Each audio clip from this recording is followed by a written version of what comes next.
give it just a few minutes for everyone to like log on before we get started. So if you want, you can drop in where you're zooming from in the chat. Maybe it's a little colder than Arizona or warmer. So feel free, do you have snow? Do you have sunshine?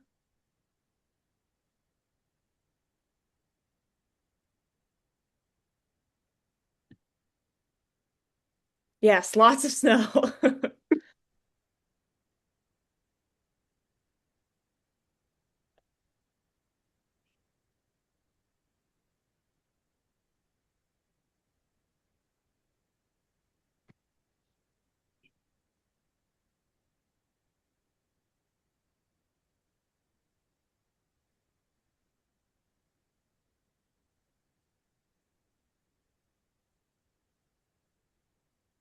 Sunny Tempe, regrettably no snow. Yes.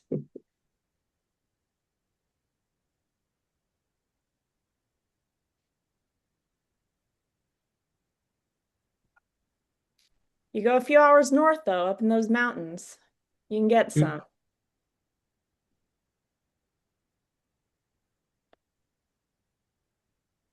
some. 22 degrees Celsius. I think that's maybe 70 or 80 degrees in Fahrenheit. That seems correct to me. 71. All right. Max knows.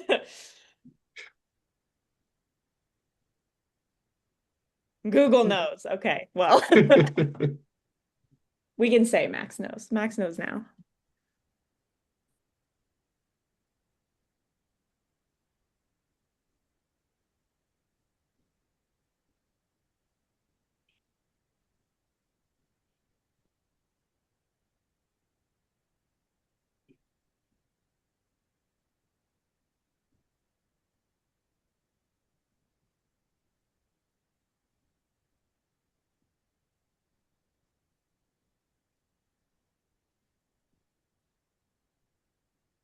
We'll probably just give it a couple more minutes to see if anyone trickles in.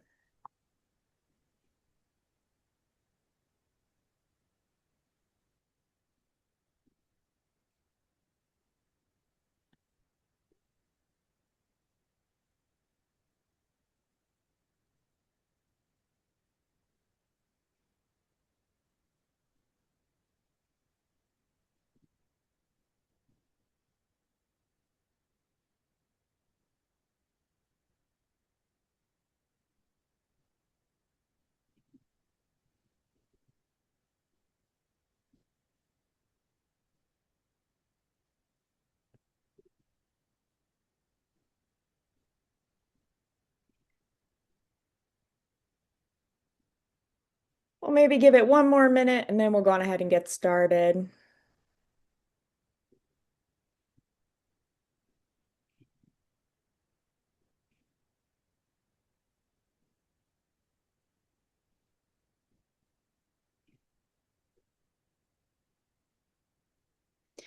All right. So we're going to go on ahead and get started now. Hello, everyone. And thank you so much for joining us for this winter craft chat and taking time out of your busy Decembers to join us. For those of you who don't know, my name is Brenny, and I'm the current managing editor of Hayden's Fairy Review. I'm going to do a quick introduction. And then we will get into some readings from our contributors. So today we're featuring two contributors from our Spring 2025 web issue Desire, Sumitra Singam and James Richie. HFR nominated both of their pieces for the online anthology Best of the Net this year. Some really great pieces here that you'll be hearing from. Um, Before we get started, we wanted to acknowledge the 22 Native nations that have inhabited this land for centuries. Arizona State University's four campuses are located in the Salt River Valley on ancestral territories of indigenous peoples, including the Acamel O'odham, Pima, and Peepash Maricopa Indian communities, whose care and keeping of these lands allow us to be here today.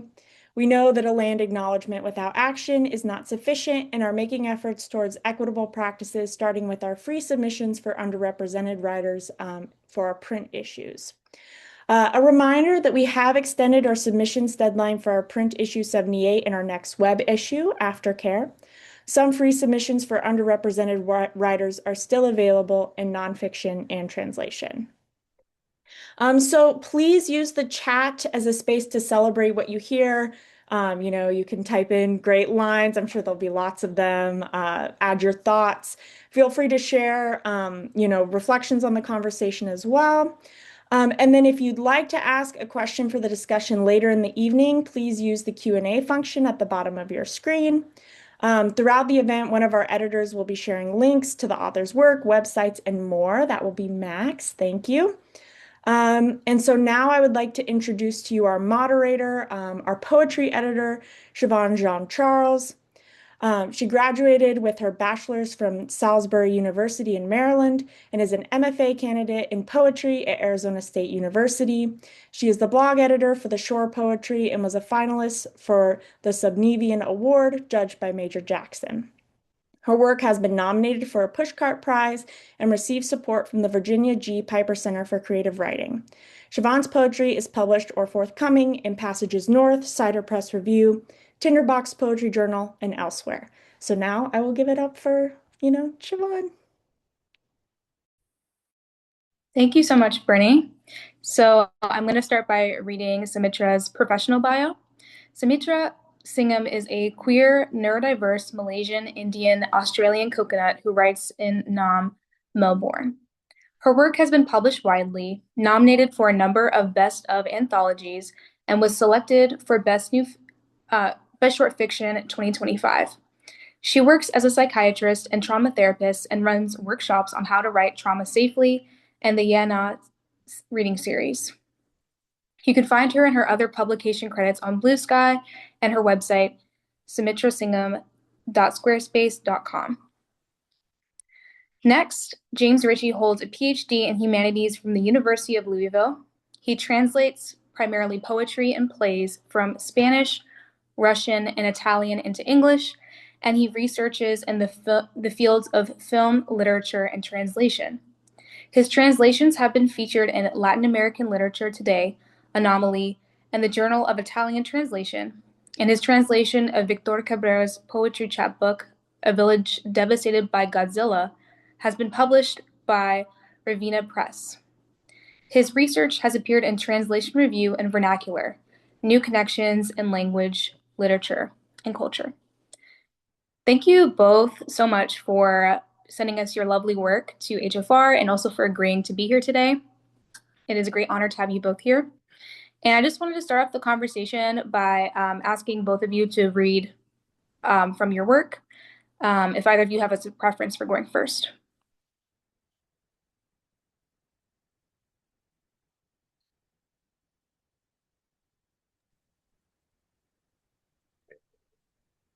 No preference, but I'm happy to.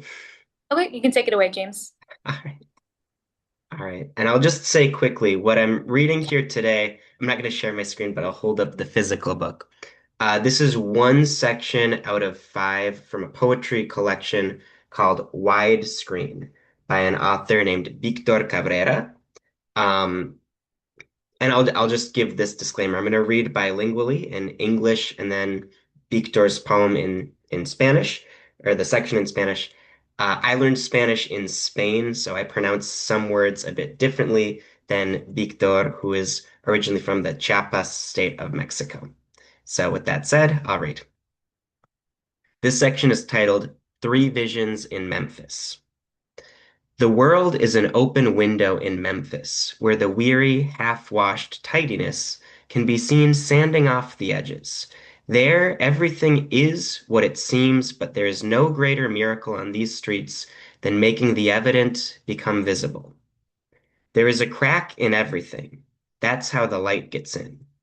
And in the aberrations and idleness of form, the pattern's bull-headed recurrence, foreseen in the order of discourse, impression, far off, transfixing ray imposes its framing in the instant's illusory fixity. The world is not that window, despite how perspective denies this premise.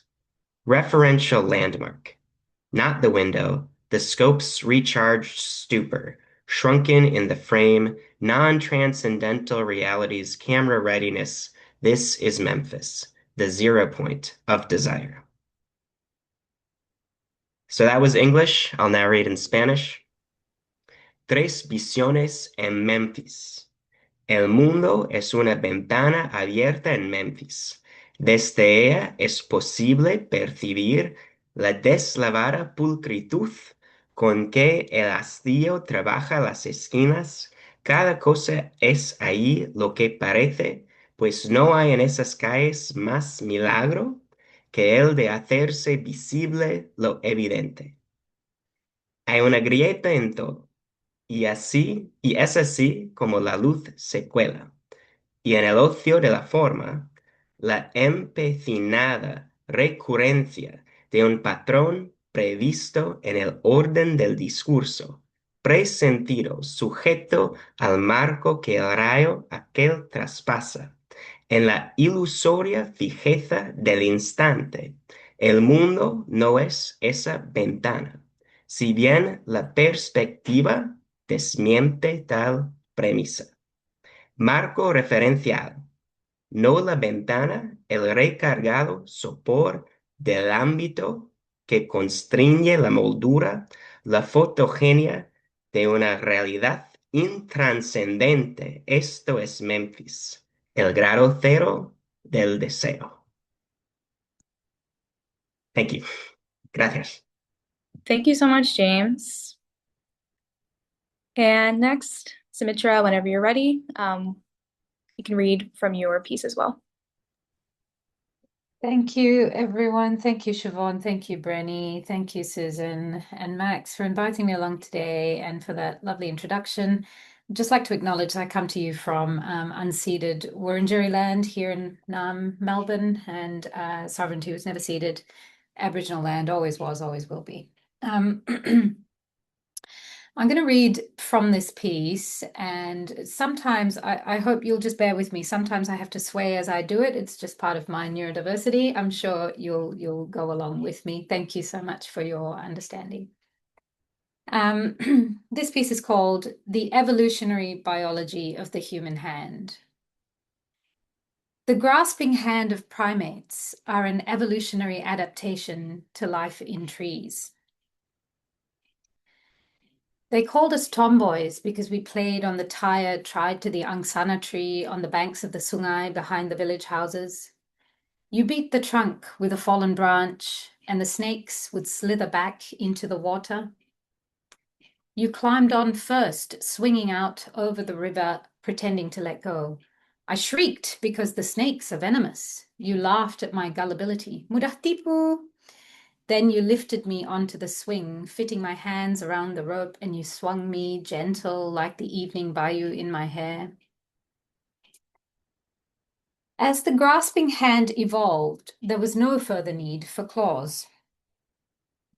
The village boys came to the Sungai, flinging pebbles at you. They said we were unnatural. Someone had put a jumpy on us. Your face thundered, cloudy thoughts roiling in your eyes. I stood in front of you, hurled verbal pebbles back at the boy's fragile masculinity. Chamburu ke? When a stray pebble caught me in the temple, you pulled me away. You puckered your full, dark lips and blew soft and cool. You wanted revenge, but I stilled you with my hand. Jangan pedulilah, I said. They were irrelevant. Dexterous opposable thumbs meant primates made and used more tools. You got rope burn from the tire swing once, a red raw heart line across your palm. I gathered your hand in mine, tutted. I brushed a striped succulent lidah buaya leaf over it, the juice being good for burns. It dripped off your wrist, and you caught the juice with your pink tongue. Pahit, you exclaimed at its bitterness. The primate hand is specially adapted for handling even very small objects.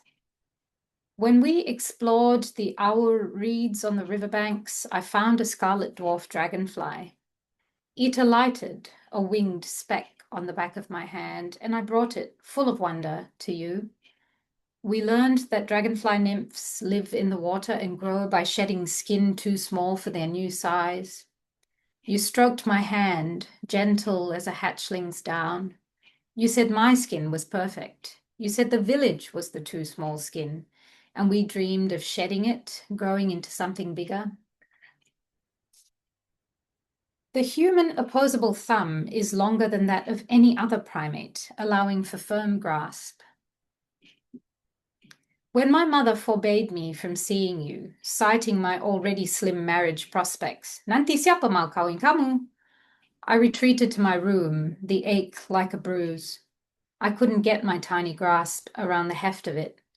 You climbed in my window at night and gathered me in your sure hold. You silenced my protests with those plump lips, the sambal belacan from your dinner pungent on your breath. The human thumb can also grip with fine control, allowing for delicate movements like handwriting. On the day I was to marry a widower from the neighboring village, we met at the swing. It was the monsoon, the banks were almost overflowing, the river roiling like pullet in a pot. You beat the trunk of the great angsana, and I watched the snakes slither in black velvet and green silk. We shed our clothes, and you wet a finger in the great rushing torrent. You drew on my back the story of our love, and in your hands it was simple and beautiful. You pulled me to you and gently lowered us into the river, nymphs returning to the water. And when the snakes bit us, it felt as sweet, as aching as your kiss. Thank you. Thank you so much for those beautiful readings. My first question is for Sumitra. I was wondering if you could speak more about your background as a trauma therapist and how it shaped your writing process. And is there any connection between your experience and your interest in flash fiction?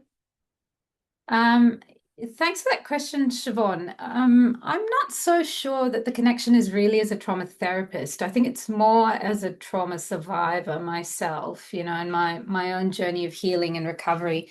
And writing has played a very important part in that. I've spent many years in therapy, but really the transformative aspect of things has been writing and turning inchoate trauma, something that isn't a story yet, into a story that's been particularly transformative for me. And, in my clinical practice and in my body, I know that trauma is something that you wear every day in your body, in the way you hold yourself, in the way you relate to others, your view of others, your view of the world, etc. And I think your point of view, therefore, in your writing has to come from the perspective of somebody who's lived with trauma for sort of most of my life, actually. And so, I understand the neurobiology for it, but doing it, writing it, it's something really special and really important. And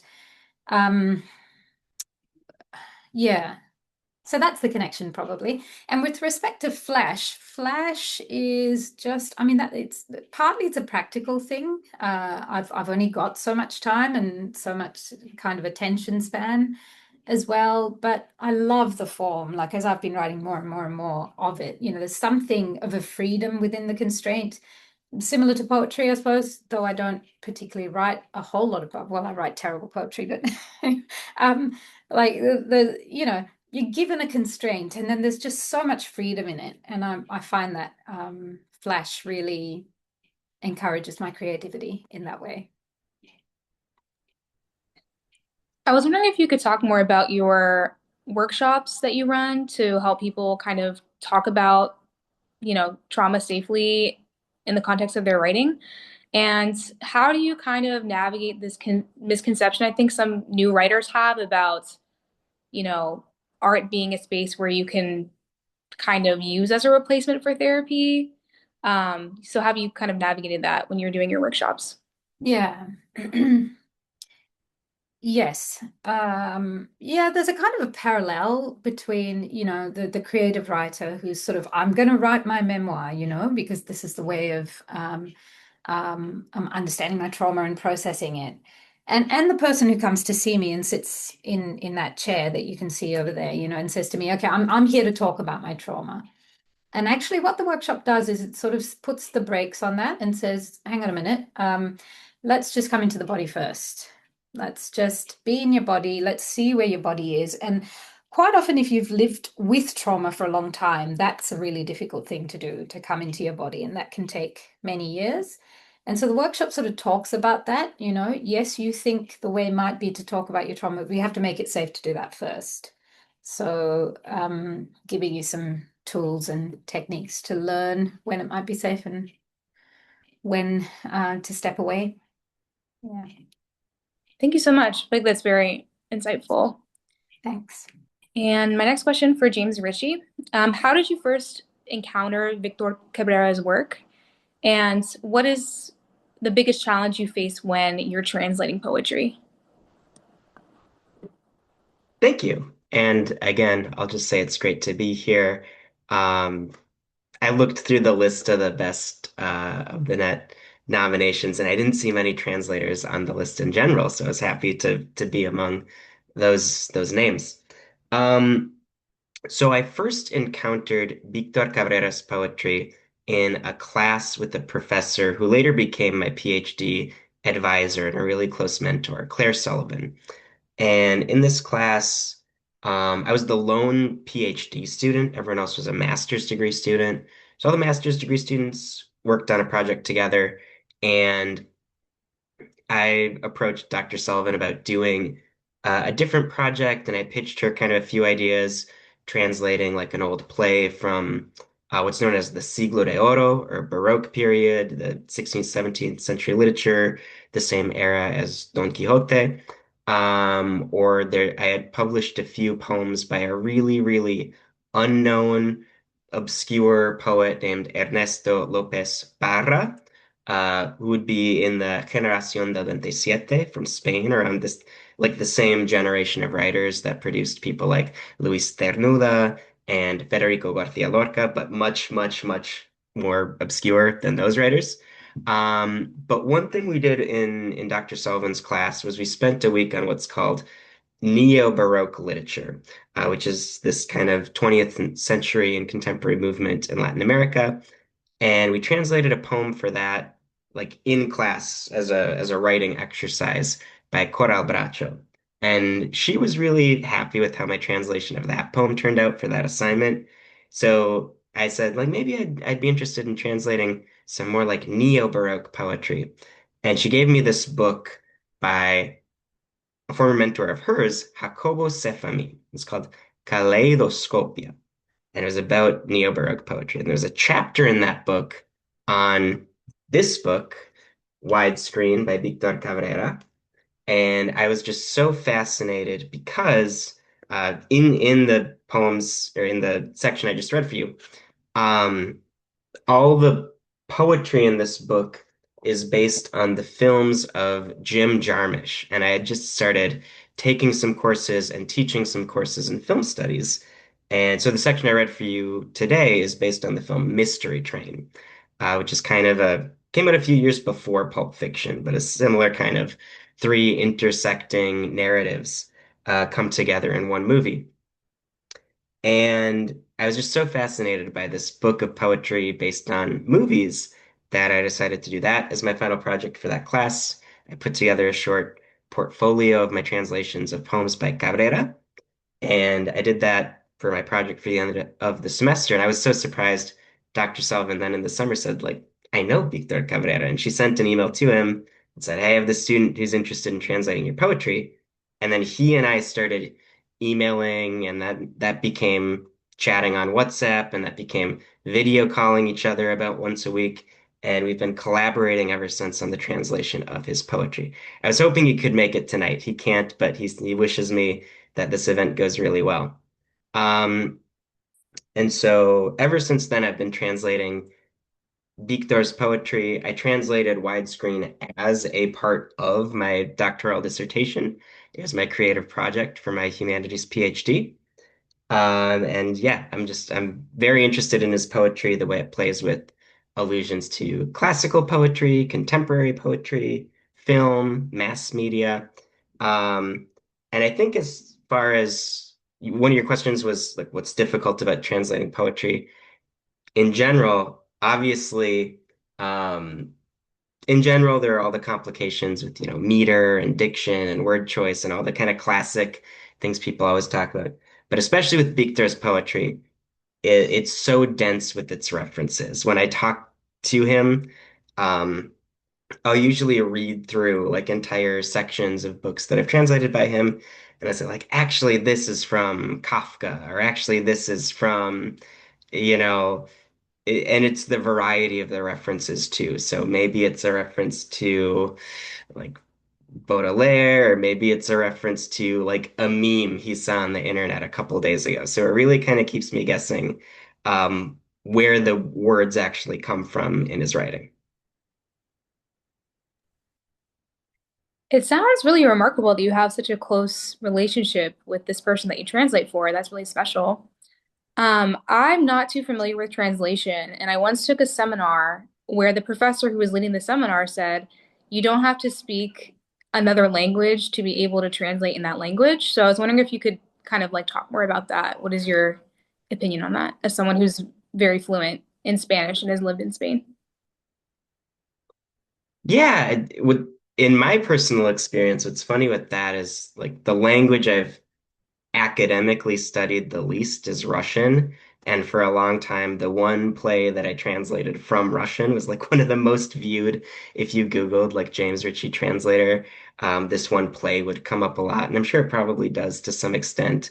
But like I've studied Spanish the most, and then Italian the second most, and Russian some degree less than those. But I do believe. Um, like one of my all-time favorite books on translation is Douglas Hofstadter's like massive, like 1,000-page book where he translates the same French poem like hundreds of times in different ways to do different kind of formal exercises with it. And it's also like he's from a totally different, he's a computer scientist. He's just totally approaching this from a new field. It's called Le Ton Beau de Marot, in praise of the language of music. And that's maybe one of my favorite books on translation. And that's one of the things he does is he takes this French poem to colleagues and friends and just goes his mom even in one of the chapters and he says like this is a literal gloss of what all these words mean. What can you come up with to translate this? What kind of formal rules would you impose on yourself to translate this so that it reads like a poem? So I think it's an exercise everyone should maybe try at one point or another. Even if it's not a language you know, if you break a poem down to its core components, what could you possibly come up with in rewriting it? Could you share how your own poetic voice shapes the work that you translate? Yeah, again, that's interesting because I'm not from a creative writing background. I think that's maybe uh, an interesting pairing today, the way we're both kind of approaching poetry. So I'm really hopeful to hear more on that. But yeah, my background is more as an academic, studying Spanish and Italian formal academically. Um, but my master's degree was in Italian to English translation, and then I really focused a lot on Spanish translation in my doctorate. And, I am to an extent a writer. One time I was at a conference and someone asked me, do you have to be a poet to translate poetry? And I had just had something published, actually one of the first ever like academic things I published, which was a book chapter in a book on Japanese pop culture. And I wrote about the influence of the film Akira on American music videos. And in that chapter, I talk a lot about Deleuze and Guattari, right? I quote a lot from Mille Plateaus in that book, or in that chapter. And I was trying to, like the way they asked me the question was, do you have to be a poet to translate poetry? And I really didn't want to say, well, I'm not a poet, I'm a philosopher. And I did take 18 credits of philosophy in grad school, but I don't know if I would call myself a philosopher. But I definitely am a writer of some sorts. And just on the idea of style too, I've had it happen actually where I must have some sort of style as a translator because this actually happened to me once. I read some translations I did of Vicente Huidobro, one of the great avant-garde poets of Chile, and at a conference in Louisville. And years later, I sent one of my translations, actually from an excerpt from Widescreen, to a journal. And when it got accepted, the editor said, I recognized your style of translation from this conference. And I thought, what is possibly similar between how I translated Huidobro and how I'm translating Victor's poetry? And I think most translators in their mind say that everything they're doing at the end of the day is in service of the poet or the author, the source author's style. But I'm sure I must have a style to some degree, although I don't know if I could tell you what it is. Thank you for that answer. So both of these poems move, I'm sorry, both of these works move very deftly through place, and they pull the readers in with their precise imagery. Three Visions in Memphis reads, where the weary, half-washed tidiness can be seen, standing off the edges. The evolutionary biology of the human hand reads, it was the monsoon. The banks were almost overflowing, the river roiling. So I was wondering what kinds of places ground your imagery of the natural world, and when you're writing about nature, what aspects of it compel your work?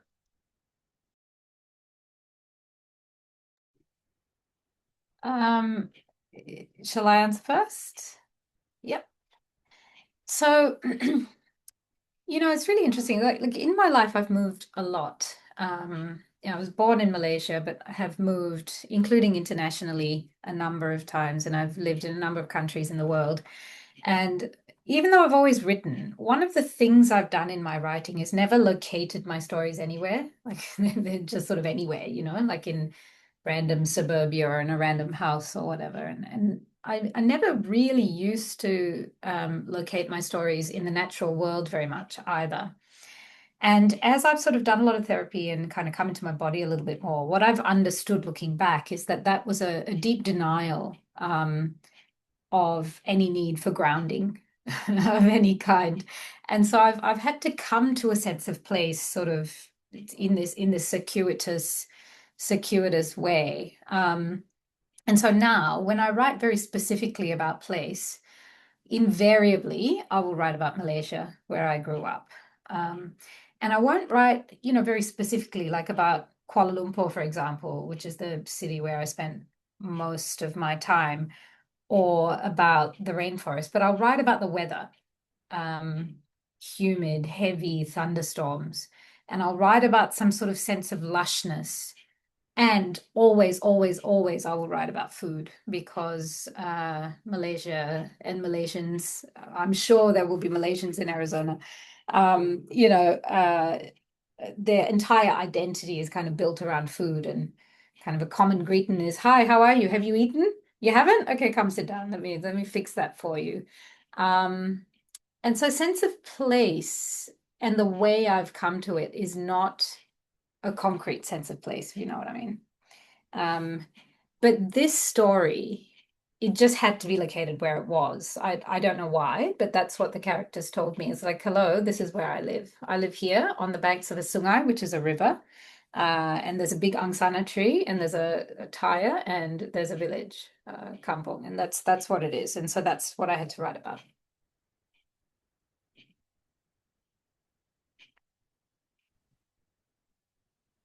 All right, and I can, I guess, follow from that. So, it's an interesting question. I've never actually been to Memphis. I've been to Nashville, but this is a bit different. But it's also, Cabrera, the way he's writing about Memphis is he's really writing about Memphis as it's depicted in Jarmusch's film, and that's kind of throughout this book. There are other sections based on Stranger Than Paradise, which is a road trip movie where they go to Florida and Ohio from New York, a kind of enclave of Hungarian immigrants. And in this film, Mystery Train, it's a film about Memphis, and in a lot of ways, it's about the history of music in Memphis. Again, there are these three kind of somewhat intersecting vignettes. The first features two Japanese teenagers who are really into 1950s rockabilly music. So they go to see all these kind of touristy sites associated with Elvis. And they're actually really interesting three-dimensional characters. You know, they're not just kind of tourists you would expect to see in a movie. And then the second vignette focuses on this Italian widow played by Nicoletta Braschi, who's in real life the wife of Roberto Benigni, who's also appeared in some of Jarmusch's films as well. Both of them have. And she sees the ghost of Elvis in her hotel room. And then the third section is this kind of botched, not even heist, this crime that goes awry featuring Steve Buscemi and Joe Strummer from The Clash, right? So this very meta kind of a movie about music.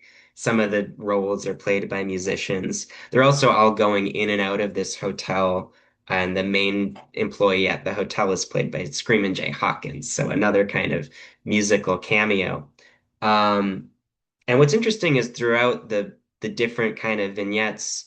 Oh, in the third one of the characters complains because his name is Will Robinson, and he hates the fact that people reference the show Lost in Space to him all the time.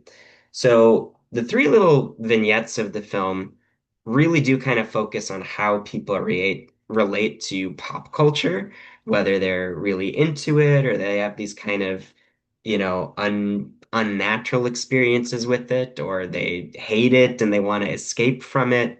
So the film kind of uses Memphis as a way to talk about our relationships to music, movies, fame. You know, Elvis is the original kind of icon of rock and roll, and the film kind of explores, um, the extent to which Elvis,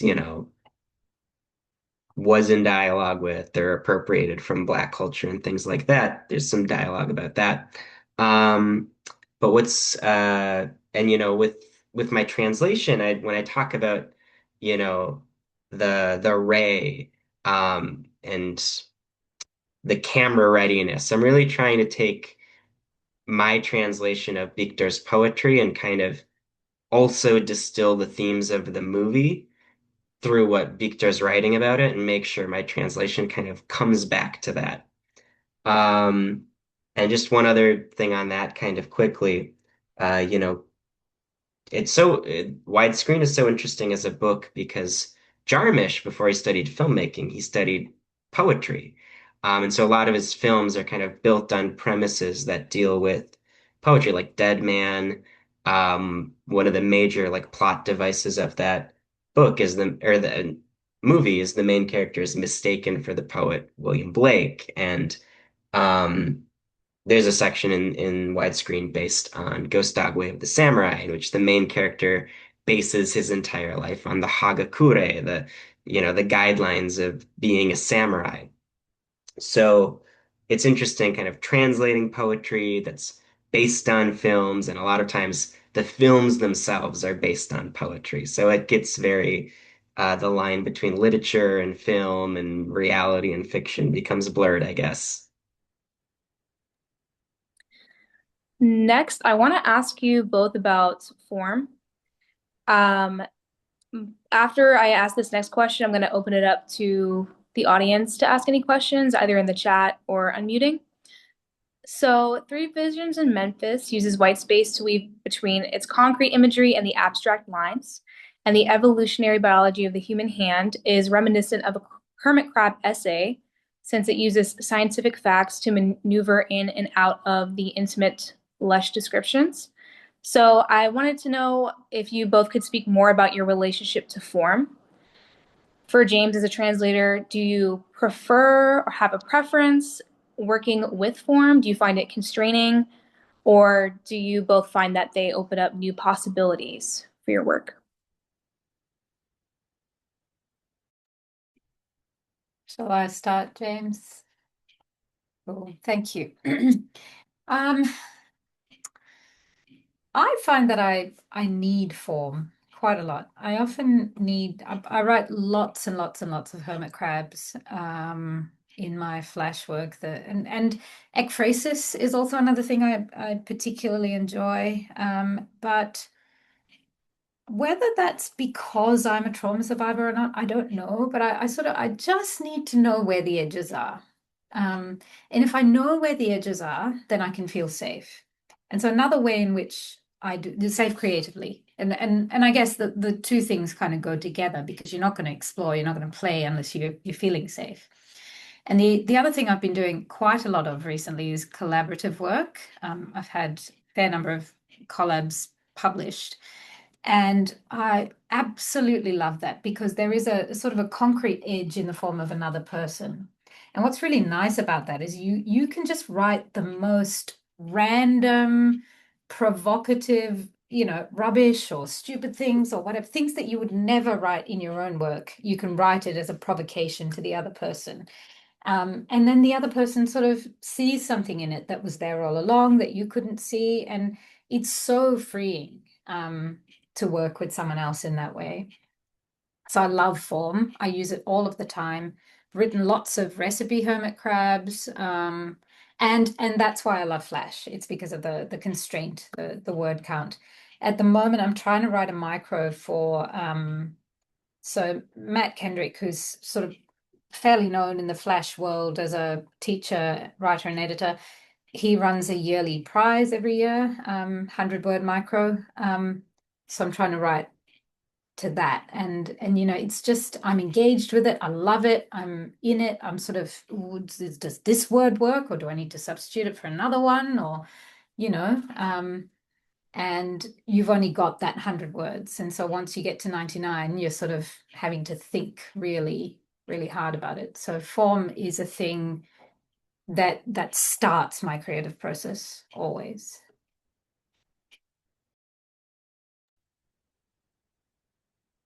Yeah, and I'll say, especially because of working with Victor, I'm thinking about form a lot too. So his actual first ever book of poetry was a short chapbook, we would say in English, of sonnets, just titled Diez Sonetos, 10 Sonnets. And some of my translations of Victor's sonnets are my favorite translations I've done of his poetry. Um, and he's someone who writes in a lot of different forms. He's written some haiku, he's written prose poetry. Um, so he's always kind of doing different things in his writing, and I enjoy trying to make that as readable and as accessible as I can to an English speaking audience. So his the haiku he did, it's not really in the what English speaking readers would associate like the five syllables and then seven and the five. So I tried to get it into that format. So it really kind of scans for an English speaking audience, an Anglophone audience. And sonnets, I really like the rhyme. I'm not as concerned with the syllabification because I always think like, well, like some of Shakespeare's are like there's like 11 here and 9 here. And it was like if Shakespeare could do that, then like why can't I? It's fine.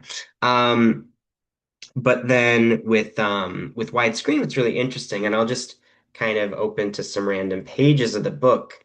But one of the things that like comes up a lot, and you even kind of mentioned in your comment, is there's like this like black and white, different kinds of like visual ways the book has been printed and typography and things like that. But actually, as the more I talk to and some of the like critical, this is probably the book by Victor that there's the most scholarship on and the most articles about, and that's something that some of the critics have commented on. When I actually talked to Victor about it, he said, "Oh yeah, that was all done by the publisher. I didn't have it. It was they hired a graphic designer. I didn't have anything to do with how it appears on the page." And I actually saw the final section, which is called Noción de Kamigata. Kamigata Notion in my translation, is the one based on Ghost Dog Way of the Samurai. And I saw that published in an anthology with kind of Victor's original, like typography and how it was written out, and it's very, very different. Um, but that said, um, as I was working on this, as I translated the whole book for part of my dissertation, I tried to take things from both versions, like how Victor originally typed out the poetry, and then what the editor and graphic designer and publishing house did with it. There's a great book by Karen Emmerich called Literary Translation and the Making of Originals. And she talks about how, we often think like, oh, the original, the source is this like pure, pristine thing, and then the translator like does whatever they want with it. And oftentimes there are a lot of other steps between there. Or concurrently, like an editor and a translator might be working on the same book at the same time. The author might change things between when the translator first starts working on it and a version that ends up getting published. I've had that happen where I translate something and then I go back to Victor and he says, actually, my newer version of this poem is like this. Um, and so, yeah, I tried to draw on some of the printed version as well as how, just knowing how it was originally in Victor's writing. Um, so widescreen's a bit different in that way because I was thinking about some of those decisions and choices. But I will say, yeah, form is a huge part of what I do, especially in translating Victor Cabrera's poetry. Thank you both for those answers. I want to open it up to the audience. If y'all have any questions, you can just include them in the chat. And if there are no more questions, I'll just continue with mine.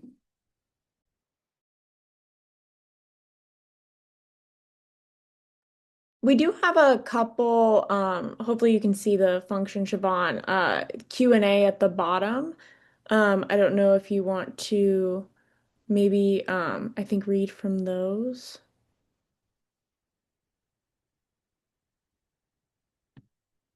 I don't know if you can see them. I don't see that on my end. I see the chat feature. Okay, I can ask them then if that's all right. We had a couple. So from Kellen, this is for Sumitra. From your website, it seems that okay, so talking about micro and flash fiction, um, he was curious about your process in creating microfiction. Do you start with a much larger first draft and story and then parse it down, or do you mostly keep your drafts small? Yes, process. I'm saying it that way because it's different every time. Um, that's a hard question to answer, and it kind of depends what I'm writing. If it's CNF, memoir, something like that, then quite often it'll be, a very ragey journal entry that then has to sort of be distilled into a story in some way. And I think about word count sort of, it's sort of there in the back of my head. And, as you write more and more and more micro, you can kind of eyeball and go, okay, that's about 100 words, whatever. If I'm writing CNF, it's generally in the region of 600 or 700 words. But if I'm writing fiction, this is very unusual. Evolutionary biology is very unusual. And that's kind of because it's sort of CNF, but it's not really CNF. It's wish. Obviously, I didn't die at the end of my own story.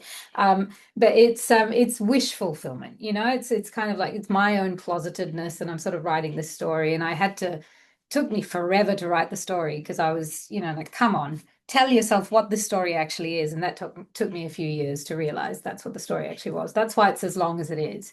But most fiction that I write is 300-ish is the sweet spot for me. I've just written, well, no, I wrote 2 years ago a novella in Flash, which has just come out with Jake. And that sort of like most of the flashes in that will be in the region of 300 words. There's lots of hermit crabs in that too. So yeah, thank you, Brenny. So if it's CNF, big, unwieldy, and then I'm like, okay, what's the actual story here? But if it's fiction, quite often I know what the story is. I know what the kernel or the kind of the nugget is in it, and I'm sort of writing around that, and then I don't have to flesh it out too much. Does that answer your question, Kellen? It's a great question. Thank you. Thank you. Yeah, that's, as someone who can really only write unwieldy things, that is a skill to have, genuinely. And congratulations on your novella in Flash. That's Thank you. really exciting. Thank you. Um, yeah, we have one more in the Q&A, and it's a question for James from Anonymous. What new translation project are you working on today? Oh boy. Well, I will say so. I've been extremely fortunate and happy to have a lot of my translations of Victor Cabrera's poetry featured in journals like Hayden's Fairy Review. And my first chapbook of Victor's poetry is published in 2025, in August of this year.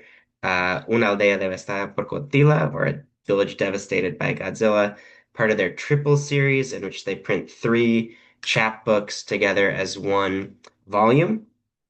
I believe it's triple series number 26. And you can find that chapbook there. I've translated several books by Victor, and I'm trying to get as many of them as I can, or as much of his poetry as I can, published in, different venues and outlets.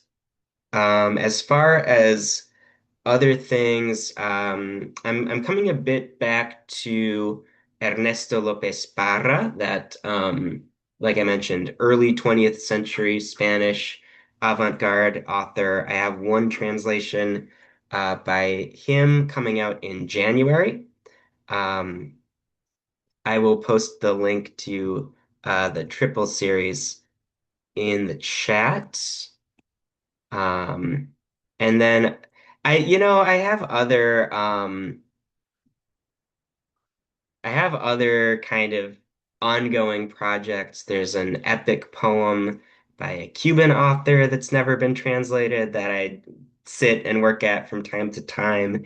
And then one of my dreams, I'll say kind of two far off dreams. There's one very obscure play from the 16th century, 1500s, also from Spain, that I'd like to translate at some point.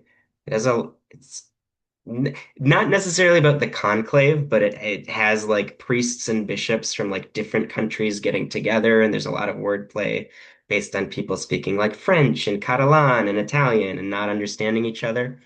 And then the one Russian author whose play that I translated, Yelena Guro, it was published in this book of poetry and essays and visual art and plays, and I think it would be very cool to one day translate all of that book. Um, yeah, I have these kind of more immediate things I'm working on, and then kind of more far off and distant projects. Wow, yeah, congratulations to you as well. Lots of great stuff coming out. Yeah, no, like Max said, lots of stuff on the docket. I think we have one more question from Chris, and then we will probably close it out. I don't know if you want to read this one, Siobhan. I don't see it in the chat. Okay, all good. Then I will read it. Um, Chris was wondering, do you revise or invent the forms? This is for James, of the original when translating. So you kind of talked about that already. I guess maybe do you yeah, like do you change them much maybe?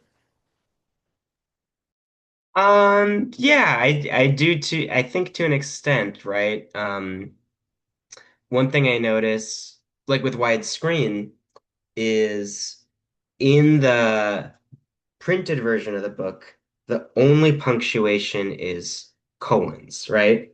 There's no periods, there are no commas, but there are colons, and they're always preceded by one space. And as I was translating, I thought, okay, this is just a thing that, like the editor did. I'm not going to worry too much about it. And I deleted all those spaces. And then later, as I worked more and more on my dissertation, um, the real person that like kept coming up the more I talked to Victor about his poetry was Octavio Paz. That is probably his biggest influence, and I mean it makes sense. He's, Mexico's, Nobel Prize winner. He's, such an influence in contemporary Mexican, especially poetry. And that's the more I read like Elliot Weinberger's translations of Octavio Paz, the more I noticed that like Ian Olive, Octavio Paz's poetry, there's that like space before colons. And I wondered if that was something the editor kind of read into Victor's poetry and added or something. But I thought, you know what? The more I read Octavio Paz's poetry and Elliot Weinberger's translations, the more I think this kind of makes sense to like include in my translation of Widescreen. So I went back and I added all those spaces again. So, what is it? Isn't it Oscar Wilde? They said he knew a story was done when he would spend all day like editing it and then he would delete a comma and then he would add it back in. I guess maybe I did something like that. But I'll say too with Victor's poetry, another thing that comes up a lot is epigraphs. He uses a lot of epigraphs, sometimes which are really kind of bound. Like there'll be one from Jacques Lacan, and then there'll be one from the Beastie Boys, and you never know kind of like high, low pop culture philosophy where it's going to come from. Um, so but one thing I notice is like the epigraphs, the formatting of them as I like format a document, a manuscript that I want to send to someone, I'll make sure everything is like right aligned. And that's one thing. Victor is an editor, so he'll notice like there's too many spaces between like this title and this thing. So it's nice and his understanding of English is pretty helpful too. Like he'll read my translations and say like, I think this gets a little far away from what the Spanish version is saying. So very helpful to work with a person like that as a collaborator in a translation process. Yeah, awesome. Well, thank you both so much for coming and answering questions and reading your work. It's genuinely a privilege to have, published you both. And yeah, we're really excited for all of your upcoming work. That's so awesome. So I also want to thank the audience for coming and spending an evening or an afternoon, wherever you are, a morning with us. We'll also have a recording of this event up on the HFR site soon, so you can go there to see that. You'll also receive a brief survey to offer feedback on the craft chat. Thank you in advance for filling it out. You can stay in touch with HFR by signing up for our newsletter. It's migrated to Substack, so we'll throw that link in the chat if you would like to sign up. Um, and yeah, have a great evening, afternoon. Thank you all so much for the great questions. Goodbye.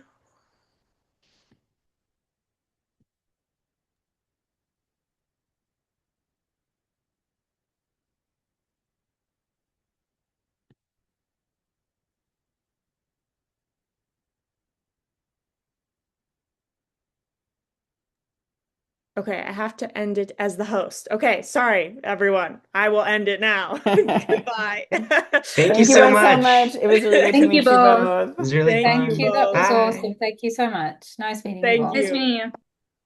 Goodbye.